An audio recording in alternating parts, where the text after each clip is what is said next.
All right, what is going on, guys? It is time. Stage 3, Dakar Rally 2024. It is the stage preview. These guys are actually underway already. They have left the bivouac. We're going to talk about that here in just a moment. But man, what a stage yesterday.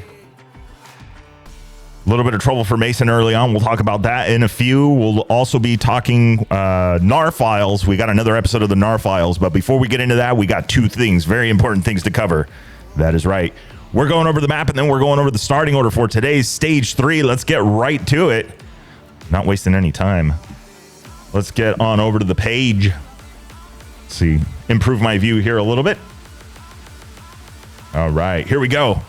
Stage 3. It's going to be a long one today. 270 miles of racing for the competitors, and then you've got 182 miles of liaison. So remember, the liaison is the commute. 182 miles, looks to be split up pretty evenly. You're looking at the map here on the screen. You look at the top right-hand corner, you can see road section A, 123 kilometers. So that is from the bivouac to the start line. They're going to be doing a 437-kilometer selective section. That is the 270 miles of racing.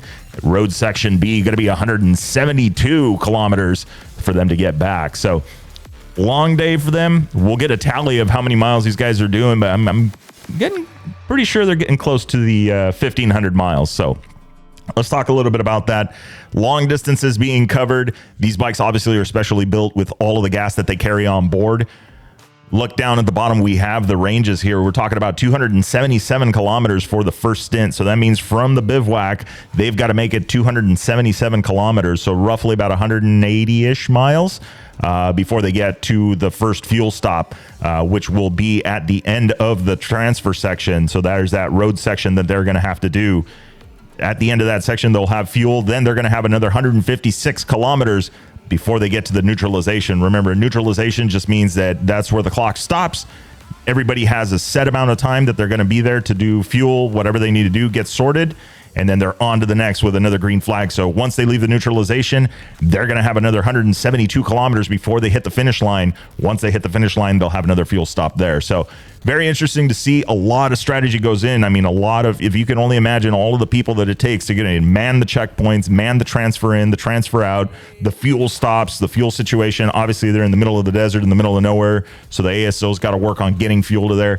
It is a huge production. So service route for the people that are leaving the bivouac and headed over to the next bivouac, looking at about 634 kilometers. So the Motorhome World Championships, well underway. Lots of kilometers being munched up by these things. You know, if you guys heard the Gnar Files with Johnny Campbell, you know a little bit about that one. So anyway, so that is the map right now. That is what these guys got going on. It is going to be an interesting one for them today. 5% asphalt, 56% dirt track, 17% sand, 9% dunes, and 12% stone track. So dirt track, stone track, and sand, I think, is where our riders are going to do the best. And what I mean, our riders, there's more the North American riders because of the terrain that you have here in North America is a little bit closer to that. So definitely looking forward to seeing how this one shakes out. Not full dunes yet, so we'll see how that splits. So let's go over to, since we know they've already left the bivouac, let's take a look at the starting order.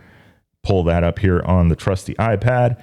Okay, so how this works, give you guys a quick rundown. First bike leaves the bivouac at 5:05 a.m. Saudi time, so that is 1 hour behind us. So that would have been at 6:05 p.m. here. So we're going to do everything in Pacific Standard Time so you guys kind of have an idea what's going on here. So 6:50, so that would be at 7:50 p.m. here is when they're going to be arriving at the road book collection point. So that is where they are issued their road books. They have 15 minutes to do it. So at 8:05 p.m., they move on to the control section. So at 8:05 p.m., they're going to be moving into the section. That's the last round. They have their, airbags, helmet straps, all of the last things, all the last little details. Green flag, 7:10. So that's going to be at 8:10 p.m. So first bike going to be leaving at 8:10 p.m. So a little over an hour and 10 minutes or so. Yeah, 6:53 p.m. right now. So that's what it is. Speaking of taking the green flag, it is going to be Nacho Cornejo going to be leading the group. He was yesterday's stage winner, and so this time he is going to be the opener for the stage. So we'll see how he does with the bonus time. this may be a good stage for him to keep up and get all of that bonus time up front. Remember, bonus time is awarded to the people that are opening the stage, and they are given for every kilometer that they lead. They're given a set of time back because they know that the rest of the field is going to gain time on them just because they're laying down tracks, so not having to navigate as hard as the guys up front. So Nacho Cornejo going to be leading the group. Luciano Benavides on the Husqvarna, going to be the second one off the line. Pablo Quintanilla on the Honda. Third, Sebastian Bueller on the Hero. 4, Ricky Brabeck on the Honda. 5, Sam Sunderland on the Gas, going to be 6. Toby Price, 7 on the KTM. Skylar Howes, 8 on the Honda. Adrian Van Beveren, 9 on the Honda. Stefan Svitko on the KTM, going to be number 10. So that is your top 10. That's the starting order for today's stage. So very interesting to see. We got a few other big names a little bit further down. Kevin Benavides is a little bit further down. Got to talk about really quick about what happened with Mason Klein yesterday, stage 2, early on in stage 2.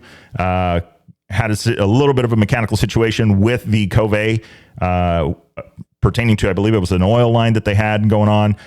Luckily, Sunier behind him on the Cove team as well, stopped to help support him, make things happen, got it going, and then passed, this is crazy, I believe it was 60 riders to get up to the 27th spot, which is where he's going to be starting from today. So Mason Klein starting 27th in the group. So he's going to have some tracks to follow, a lot of fast guys to follow. We already know he can navigate, right? We saw that on stage 1 and how he pushed through it and was able to get all of the bonus time on that one. So he's dangerous when he's up front. He won't give it up that well, and he navigates really well. Did he lose time up front? Yes, the bonus time helped him, but it's not as much as I would maybe expect from some of the other riders, depending on the terrain and depending on how tricky the navigation is. But also, obviously doing an awesome job. Not only that, but what was also interesting about this whole situation that happened. So Cove factory, the engineers aware of what happened, how it went down, and in less than 24 hours, they have updated parts, not to the teams, but they have updated the parts that are going to be shipping on the Gen 2 rally bike that's due here in the next few months. That's pretty crazy. So these guys are serious when they said that, hey, you know what? We want a Dakar win. We want a Dakar podium in 5 years. They're not screwing around. They are definitely paying attention to this kind of stuff, which is awesome to see. I mean, the bike's not even cold yet, and there's already somebody on the drawing board, making it happen and figuring out how they're going to improve this already. So awesome to see that. We're going to see, we still got a long way to go in the Dakar. Yeah, a little bit of a deficit for Mason there, starting all the way in the 27th, and with the time lost overall. We'll go over that in the results page or in the results episode tomorrow morning. But still, absolutely great ride. Even though he had a little bit of downtime due to this, we'll see how it shakes out in the next few hours. I mean, we're getting ready to get started. So, all right. So that is your starting order. That is the map. You guys are looking at that on the screen. Purposely left it up there so you guys can study it a little bit. Really awesome to see how these guys break it down. The information that's given to the teams to be able to kind of guess at what they're doing, the timing of everything. It's really, really crazy. So much so, I'll share a little bit of tidbit. When I got a chance to work with the ASO at Sonora Rally, everything is clockwork. If you guys heard me mention it, and the other one is like, if the piste control has to open at a certain time before the riders go off. So if the first rider left the bivouac at 5:05, that means by 4:35 in the morning, that had to be operational. Everybody that you see out on the course, all of these checkpoints and all of these guys were moving before then to be able to get to those points, because everybody's got to be in place. If one person is not in place by the start of the stage in a critical spot, done. Stage gets delayed. So very, very interesting. It's just the organization and what it takes to put on an event of, a few hundred riders. So really cool to see. Okay. With that being said, guys, let's move over. I said we were going to do the Gnar Files, right? So Gnar Files tonight, really awesome. We're actually talking to, or Gnarly Dave actually got a chance to talk to none other than, catch up with him before the start of the stage. I believe it was stage 1. And let's rewind it back here. And let's see here. You guys already, you heard the name. You know who it's going to be. So let's get on over to that one. This is the Gnar Files with Nacho Cornejo, stage 2 winner. Hey guys, welcome to the Gnar Files Quick Hits Dakar 2024 edition. Today we have Jose Ignacio Cornejo, or as we know and love him and call him, Nacho. Nachito, how are you, buddy? Hey, I just wanted to get you on, see how your Dakar is going so far. It looks like you're having a good time with Pablo, with the DJ booth going on. It looks like you're spending quite a bit of time with Pablo training in the dunes.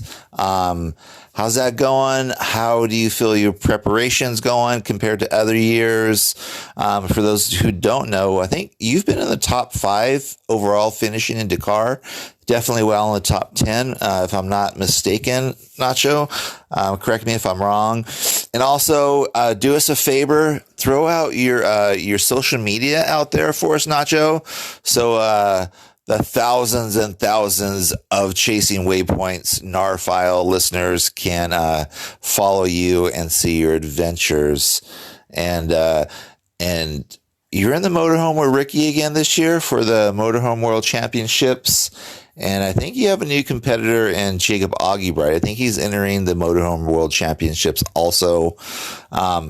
How's that looking? I mean, I want to know, how's that feel? Does that field pretty deep? A lot of competitors in the Motorhome Championships. And how's that going? And what's Johnny cooking for you? Because Johnny is your guy in the motorhome, correct? What's up, Narski? Here we are, buddy, in Dakar 2024. Started with the prologue today. Happy in the team, good vibes, 6 riders this year, so we're a bunch of riders. In the motorhome with Ricky again, and Johnny helping us.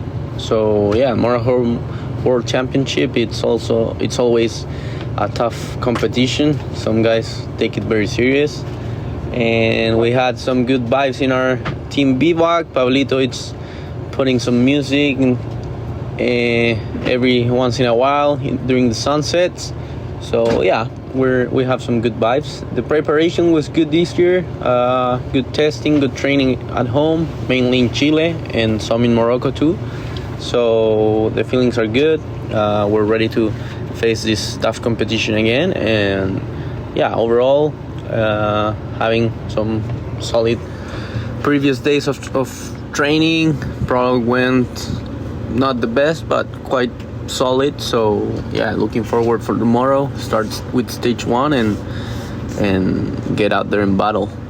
So cheers, Narski. I hope everything is okay over there, and let's keep in touch.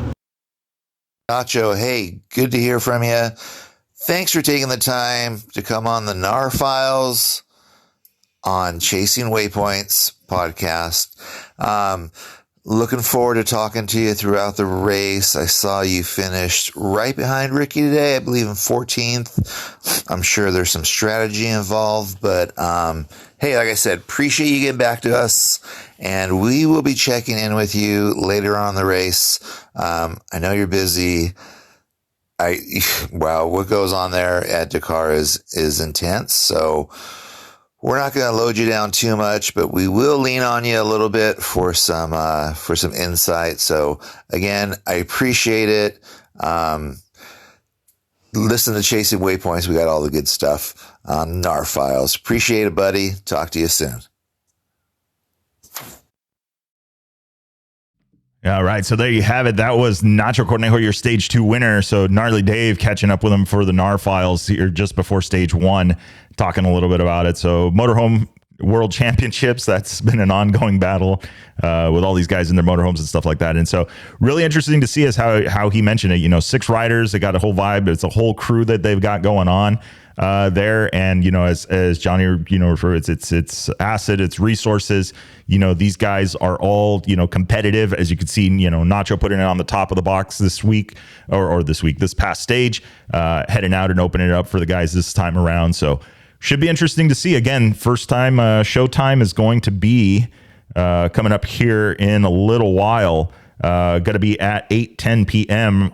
Pacific Standard Time. So 1 hour and 7 minutes away from the first bike taking the green flag on the selective section. So if you guys aren't already, download the Dakar Rally app and you guys can check out all of the information and what is going on. Once the vehicles start, you can even see a map to kind of give you an idea of how these guys are tracking and where they are relative on the course, because don't forget, it's not about where you are on the course, it's about the time you've taken to get there. So, and if you've collected all the waypoints and if you've done the navigation without losing time looking for points and navigating, I don't want to say poorly, but you missed a turn or two. It is what it is. Part of the deal, part of the adventure. So we'll look forward to see it. We'll look to see how it goes down for Mason, as we've got. I know that he's got a little bit of work cut out for him starting in 27th, and then going to be trying to work his way up towards the front. But still, passing 60 riders on a bike that we know that was probably not at 100%. Oil, we don't know how much oil it lost, if it lost a lot of oil, if it didn't, but he caught it obviously in time because, well, we all know, I mean, fuel and oil is can't go anywhere without the one or the other, right? So anyway, hope you guys are liking it. If you're on Spotify and listening to the podcast right now, jump down to the Q&A section. What do you guys got? We've gotten a lot of comments about other riders that they want us to check in with. We are working on that and trying to get you guys some more Gnar files and some more interviews with some of these people before we get into the rest day. We're planning some stuff for the rest day. We'll probably get a chance to check in with a lot more people for that one. So absolutely excited about that and what is coming on that one. If you guys are here on YouTube watching this right now, drop down into the comments section. What do you guys think? Who do we want to hear from? Let's try and reach out to them. Let's try and get them on here and talk either to Gnarly Dave or myself, and we'll get you guys some more information. But anyway, if you guys liked it, like what you see, is make sure you hit the subscribe button, both on Spotify or any of the podcast stuff that you're doing, or if you're right here on YouTube, if you hit that subscribe button and then you hit the bell notification, you'll get noticed, or you'll get notification tomorrow morning when we post the results. So don't forget to do that, and let's get to it. We've only got an hour and 5 minutes. Let's do it.